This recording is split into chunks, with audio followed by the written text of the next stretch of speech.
Сәлеметсіздер ме қыз келіншектер, менің каналыма қош келдіңіздер.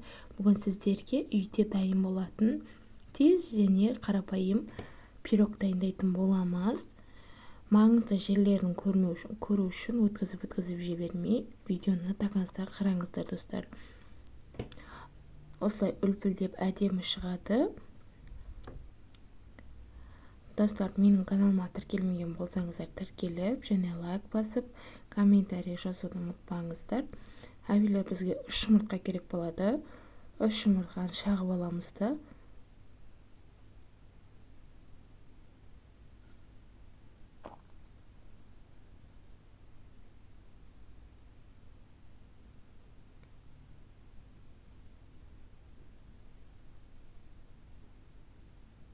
Үш жұмыртқамыз шағып алып, 2,5 қасық үлкен қасықта шекер саламыз. Толығын бәрін мен описанияға жазып кететін боламын.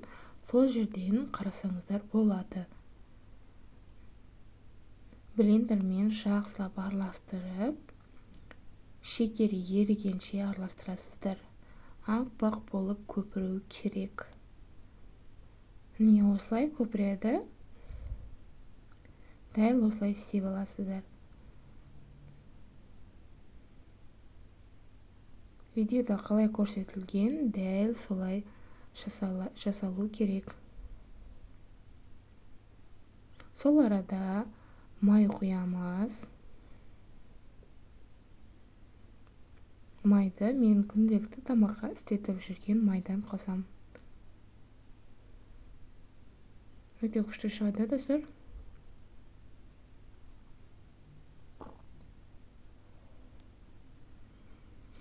Сосын осы кезде ашыған айран болса, кефир болса қойсаңыздар болады. Менде кефир ашыған.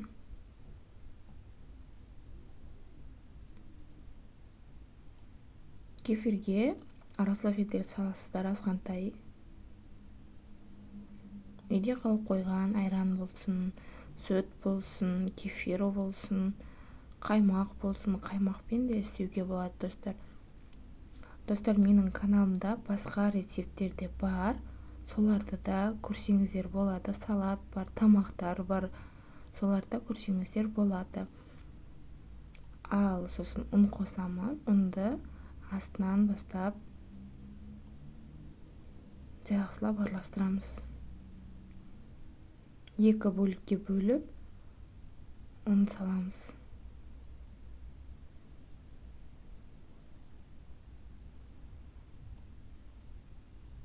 Өте күшті шығады. Менің жолдасыма ұнайды осы рецепт. Сіздер де өздеріңіздің туысқандарыңызға, жолдасыңызға қонақ келген жағдайда осы пирогты істеп беріп қуантыңыздар. Үйдегі бар заттан дайындалатын қарапайым пирог.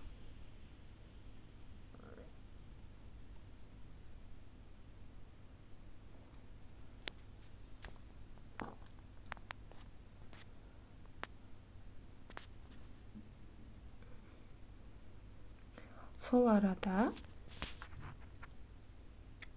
пешкелеріңізді қыздырып қойыңыздар. Жақсы араластырамыз. Еш жерінде түйіршік қалмау керек. Осылай қою болғанша араластырамыз.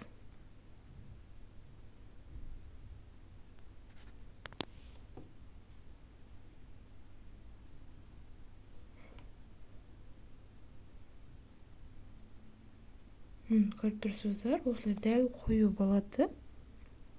Осы қалыпқа келгенше ұн салып араластырып тұрамыз.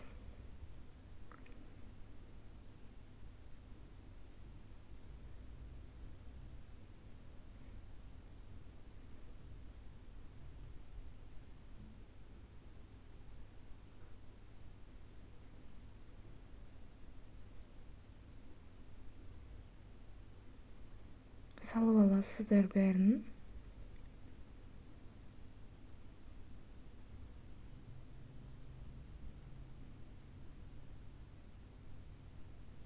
Табаға міндетті түрде май жағуды ұмытпаңыздар. Болмаса фольга сасаңыздар да болады.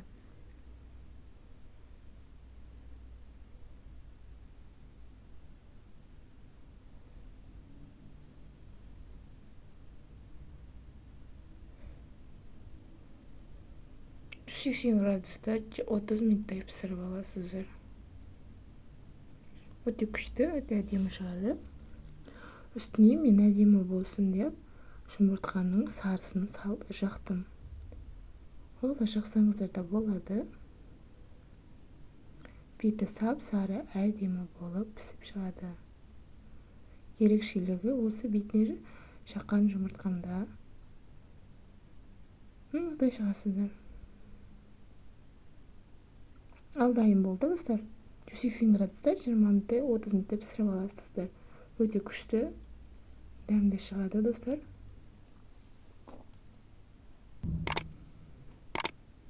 Достар, менің каналыма тіркеліп, және лайк басып, комментарий жазуды ұмытпаңыздар. Сұрақтарыңыз болса, комментарий жазсаңыздар, міндетті түрде жауап беремін. Келесі видеоға дейін аман сау болыңыздар достар.